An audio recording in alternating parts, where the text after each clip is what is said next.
Chocolate cake, মাত্র দুটো ডিম আর আটা দিয়ে এই চকলেট কেকগুলো আমি বানিয়েছি। আমি 5টার মতো কেক বানিয়েছি। আপনারা ইচ্ছে করলে কিন্তু এর বেশিও বানিয়ে নিতে পারবেন খুব সহজভাবে। যারা কেক একদমই বানাতে পারেন না তারাও কিন্তু এই কেকটা বানিয়ে নিতে পারবেন খুব সহজে। বাচ্চাদের দিলে একদমই খুশি হয়ে যাবে। টিফিনেও কিন্তু এটা একদমই পারফেক্ট একটা খাবার বলতে পারেন। তো আমি একটু ভেঙে আপনাদের সাথে শেয়ার করছি যে এর ভিতরটা কেমন। তো চলুন আমরা রেসিপিটা শুরু করি। যারা আমার চ্যানেলে নতুন তারা আমার চ্যানেলটা সাবস্ক্রাইব করবেন, আর যারা সাবস্ক্রাইব করে সাথে আছেন সবাইকে অসংখ্য অসংখ্য ধন্যবাদ।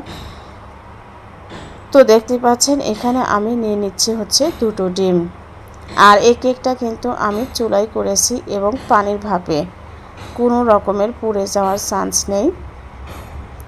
এখন এখানে আমি দেখতে পাচ্ছেন যে হ্যান্ডউইচ দিয়ে আমি এইভাবে 2-3 মিনিটের মতো একটু ফেটিয়ে নিলাম ডিমটা। তারপরে আমি নিয়েছি হচ্ছে হাফ কাপ চিনি, অল্প অল্প করে চিনি দিব আর এভাবে বিট করতে থাকবো। আর যাদের কাছে ইলেকট্রিক বিটার আছে তারা কিন্তু ইলেকট্রিক বিটার দিয়ে এই কাজটা করে নিতে পারবেন, তাহলে খুব তাড়াতাড়ি হয়ে যাবেন। তো যেহেতু আমি হাত দিয়ে করছি সেহেতু একটু সময় তো বেশি লাগবেই। তো অল্প অল্প করে চিনি দিব আর এভাবে আমি ডিমটা ফেটাতে থাকবো। চিনি কিন্তু সম্পূর্ণ গলিয়ে নিতে হবে, কারণ চিনি যদি আস্ত থাকে তাহলে কেকটা কিন্তু হওয়ার পরেও বসে যায়। তো দেখতে পাচ্ছেন যে সবগুলো চিনি কিন্তু আমি এর মধ্যে দিয়ে দিয়েছি এবং ডিমটা সুন্দর করে ফেটিয়ে নিয়েছি। তো দেখেন এই অবস্থায় যখন এসেছে আমি এর মধ্যে দিয়ে দেব হচ্ছে হাফ কাপ আটা। তো এই কেকটা কিন্তু আটা ময়দা যে কোনো কিছু দিয়েই করে নিতে পারবেন। তো আমি আটা দিয়ে এই কেকটা আপনাদের সাথে শেয়ার করছি যে আটা দিয়েও কত সুন্দর কেক বানানো যায়। তো এখন আমি এর মধ্যে দিয়ে দেব হচ্ছে 1 টেবিল চামচের মতো কোকো পাউডার। তো কোকো পাউডার দেওয়ার পরে এর মধ্যে আমি দিয়ে দিব হচ্ছে 1 চিমটি লবণ। এরপরে দেব হচ্ছে 1 চামচের মতো বেকিং পাউডার। যেহেতু এটা টেবিল চামচ দিয়ে দিয়েছি তাই আমি এর অর্ধেক দিয়েছি। তো এখন দেখতে পাচ্ছেন যে আমি এটা ভালো করে একটু মিশিয়ে নেব। আর আমি এখানে 2 চামচ গুঁড়ো দুধের সাথে অল্প একটু পানি দিয়ে 1/3 কাপের মতো একটু লিকুইড দুধ বানিয়ে নিয়েছি। তারপর অল্প অল্প করে দিব আর মেশাতে থাকবো। আপনাদের কাছে যদি গুঁড়ো দুধটা না থাকে তাহলে লিকুইড দুধটাও দিতে পারেন, আবার গুঁড়ো দুধটাও দিতে পারেন, তাতে কোনো সমস্যা নেই। আর যদি দুধটা না থাকে তাহলেও কোনো সমস্যা নেই, দুধটা দিলে টেস্টটা একটু বেশি ভালো আসে। তো চকলেট ফ্লেভার আমি দিয়ে দিলাম হচ্ছে 2 থেকে 3 ফোঁটার মতো। যদি আপনাদের কাছে ফ্লেভার না থাকে আপনারা কিন্তু লেবুটাও অ্যাড করতে পারেন যেন ডিমের গন্ধটা না থাকে। আর আমি দিয়েছি হচ্ছে 2 টেবিল চামচের মতো তেল দিয়ে আমি যে ব্যাটারটা ভালো করে মিশিয়ে নিলাম। দেখতেই পাচ্ছেন আমার ব্যাটারটা দেখতে কেমন হয়েছে। তো এখন আমি এখানে কয়েকটা বাটি নিয়ে নেব। এটাই যে বাচ্চাদের যে খেলনার দোকানে থাকে দেখবেন যে 10 টাকা পিস কিনতে পাওয়া যায়, ওখান থেকেই আমি কিন্তু 10 টাকা পিস 5টা বাটি কিনে নিয়েছি। অনেক সাইজের কিন্তু এরকম বাটি পাওয়া যায়।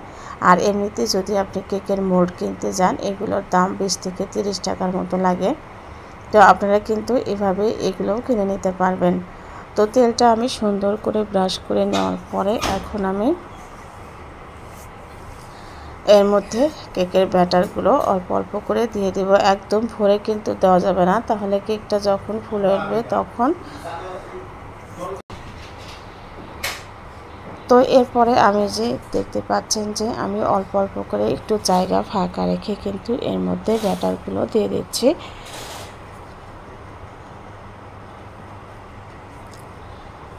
তো এখন আমি রাইস কুকারের যে ফুটাযুক্ত পাত্রটা থাকে এর মধ্যে কিন্তু এটা আমি সেট করে নিচ্ছি। যেহেতু আমি পানির ভাপে কেকটা করব সেহেতু আমি এখানে সেট করে নিচ্ছি।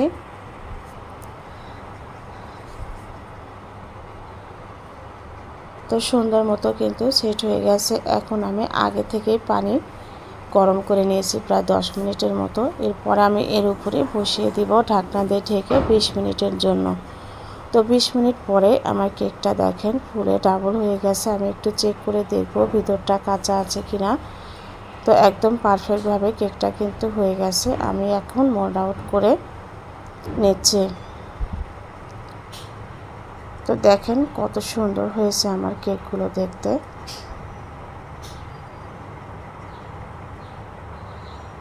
এখন আমি উপর দিয়ে একটু চকলেট দিয়ে ডেকোরেশন করে নিচ্ছি, কারণ চকলেট থাকলে বাচ্চারা কিন্তু অনেক বেশি খুশি হয়, খেতেও ভালো লাগে।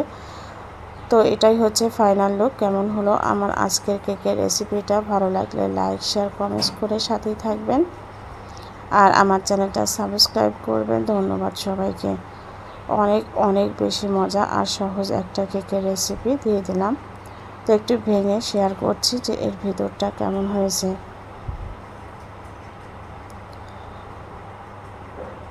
তো ধন্যবাদ সবাইকে। আল্লাহ হাফেজ।